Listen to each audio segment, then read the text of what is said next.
मला तर कधी कधी वाटते की त्यांनी स्त्री जन्मात जन्म घेऊन चूक केलेली आहे। तुमच्या ऑफिस मध्ये महिलांना तुम्ही नाचवता। त्या काल महिला आयोगाने संपदा मुंडे यांच्याबद्दल पत्रकार परिषदेत एक तरफा क्लिक चिट दिली, त्याच्याकडे तुम्ही महिला काँग्रेस म्हणून कसं?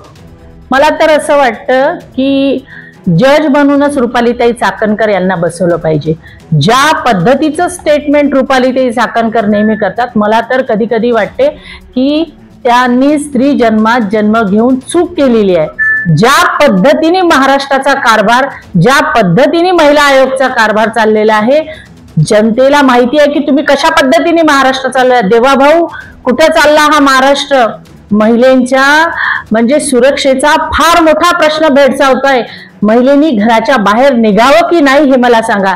रुपालीताई, एकीकडे तुम्ही क्लीन चिट देता, असं वाटतं तुम्ही महिला आयोगाच्या अध्यक्ष आहे, त्याचबरोबर तुम्ही राष्ट्रवादी पार्टीच्या अध्यक्ष आहे। तुमच्या ऑफिस मध्ये महिलांना तुम्ही नाचवता, त्याकडे तुमचं लक्ष नाही, त्याकडे कोणीही लक्ष देत नाही। उलट तुम्ही असे प्रश्नाचे उत्तर देता की म्हणजे मी नाव नाही सांगणार, यांच्या काळामध्ये सुद्धा नाचत होते। जर साप येऊन तुम्हाला चावला तर तुम्ही चावाल का त्यांना? ज्या पद्धतीचे तुम्ही उत्तर देता ना, मी तुम्हाला सांगते, जनता कधीही तुम्हाला माफ करणार नाही।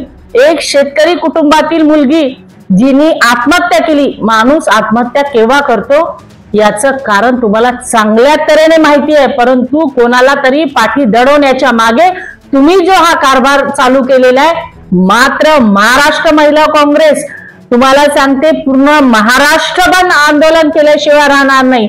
आम्ही महाराष्ट्र महिला काँग्रेसच्या तर्फे रुपालीताई चाकणकर आणि मुख्यमंत्र्याचा राजीनामा घेतला पाहिजे याची मागणी जिल्ह्यातून करणार आहे। कारण तुम्ही अकार्यक्षम आहे हे प्रत्येक वेळेस दिसून आलेलं आहे। पुण्याच्या सुद्धा प्रकरणामध्ये तुम्ही क्लीन चिट दिली। प्रत्येक वेळेस तुम्ही ज्या पद्धतीने करताय, महिलांना सुरक्षा तुम्ही देण्यास अपात्र ठरले आहे। महाराष्ट्र महिला काँग्रेस या सर्व गोष्टीचा निषेध करताय। आज आम्ही बीड इथे जातो आहे। ज्या दिवशी हे प्रकरण घडलं, सर्वात पहिले महाराष्ट्र महिला काँग्रेसची टीम त्या ठिकाणी गेली। आम्ही लागलीच सगळ्यांशी संपर्क साधला, घरच्यांशी संपर्क साधला। अत्यंत बिकट परिस्थितीतून आज एक डॉक्टर मुलगी, जिला या विकृत सरकारमुळे आज आत्महत्यास प्रवृत्त व्हावं लागलंय।